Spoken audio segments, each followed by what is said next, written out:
Welcome to Kwentong Tago Channel. Ayan. Ang episode natin ngayon ay about sa iPhone 6s Plus. Ayan. Ito po yung iPhone 6s Plus. Ayan. Ang tanong dito ay kung worth it pa ba bilhin o gamitin ang iPhone 6s Plus. And then may mga tanong dito tungkol sa iPhone 6s Plus. Ayan. Kung worth it pa ba bilhin o gamitin ang phone eh. Yung battery kasi ni iPhone 6 Plus, to be honest, mababa kasi yung specs niya. Ibig sabihin, nung time na 2015, mataas pa yun. Pero ngayon kasi, dahil luma na nga, mababa na siya ngayon. Yun. Tapos, bukod sa mababa yung battery life niya ngayon, dahil medyo napag-iwanan na ng panahon, ay napansin ko kasi based on my experience tsaka sa na-experience ng iba na mabilis siyang malobat yung unit na to.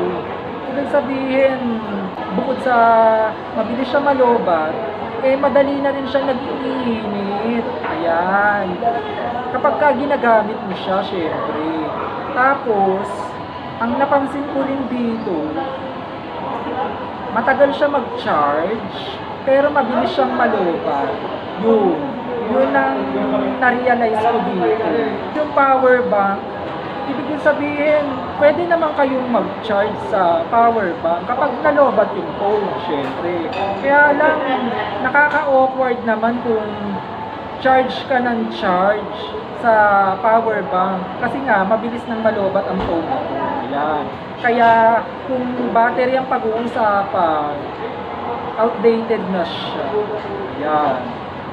Tapos kasunod, camera. Ayan. Ibig sabihin yung camera nito, single lang. Ibig sabihin nag-iisa lang siya. Yung mga bagong phone ngayon, ay marami ng camera dito sa side na yan. Ayan.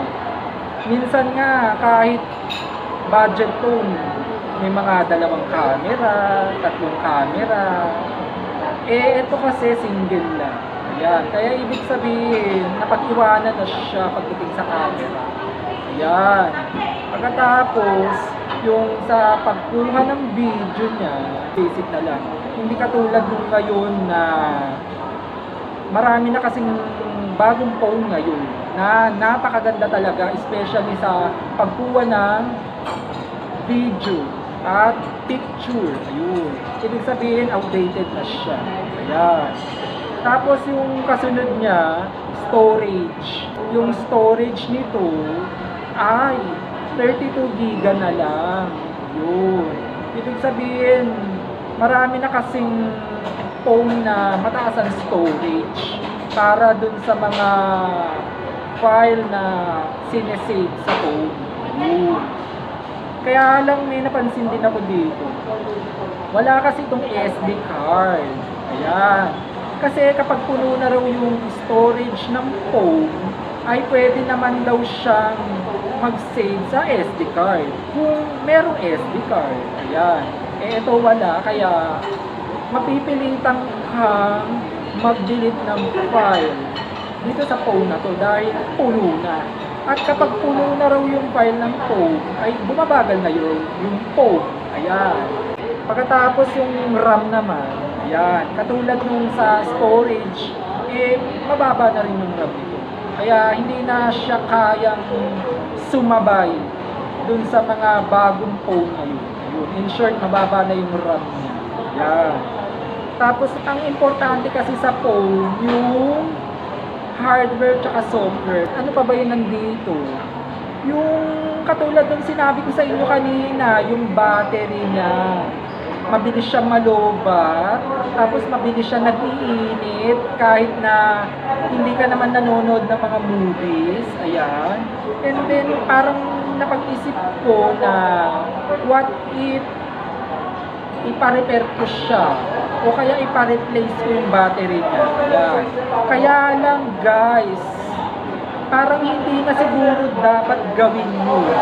Kasi baka mamaya kapag nagpa-replace kayo ng battery o kaya pag nagpagawa kayo nito sa mga tabi-tabi na technician, ayan, baka mamaya mas mahal pa yung replacement niya o kaya mas mahal pa yung repair niya kesa dun sa unit. Ayun. Ibig sabihin parang lumalabas para kayong bumili ng bago.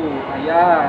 Kaya ina-advise ko po sa inyo na much better ay bumili na lang po kayo ng bago. Ayan. Na swak naman sa budget. Ayan. Total, marami naman pong bagong phone na maganda at kumpleto naman yung specification niya na hindi naman masyadong mahal. Ayan.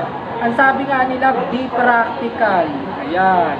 Tapos guys, yung mga nagbebenta ng iPhone 6s Plus ngayon, kasi ganito kasi yun. To be honest, may nagbebenta pa rin ito sa mall. Pero parang mangilan-ngilan na lang. Kasi nga, katulad ng sinabi ko, luma na nga ito. Ayan. Pero, marami nagbebenta nito sa mga second hand. Ayan. Yung mga second hand, yung mga Changi. Ayan. Pero, guys, kung ako ang tatanungin ninyo, hindi kasi maganda or hindi kasi advisable na bumili ng second hand na phone. Ayan. Kasi una sa lahat, gamit na yun. At bukod sa gamit na, baka meron ng mga something doon. Ayan.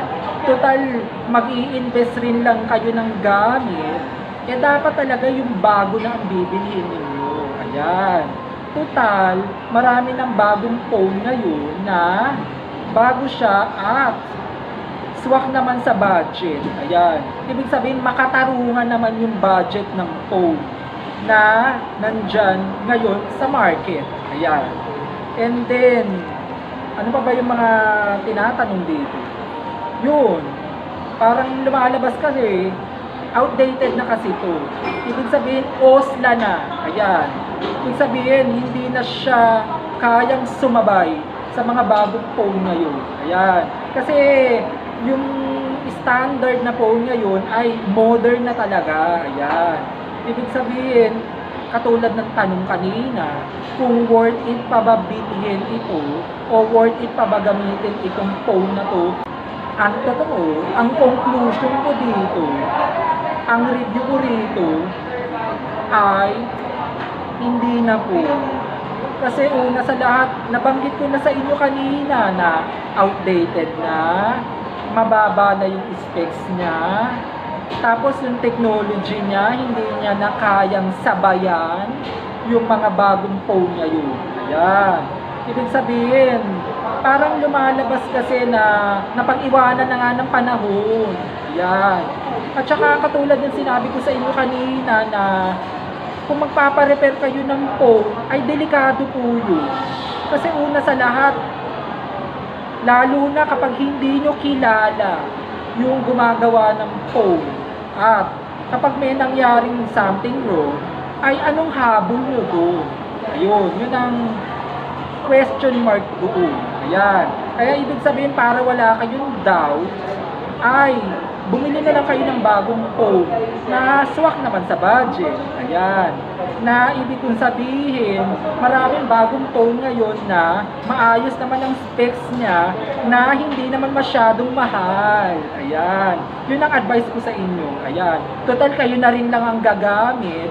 Dapat talaga ay yung phone na bibili ninyo ay yung talagang makatarungan talaga yung specs at yung budget. Ayan.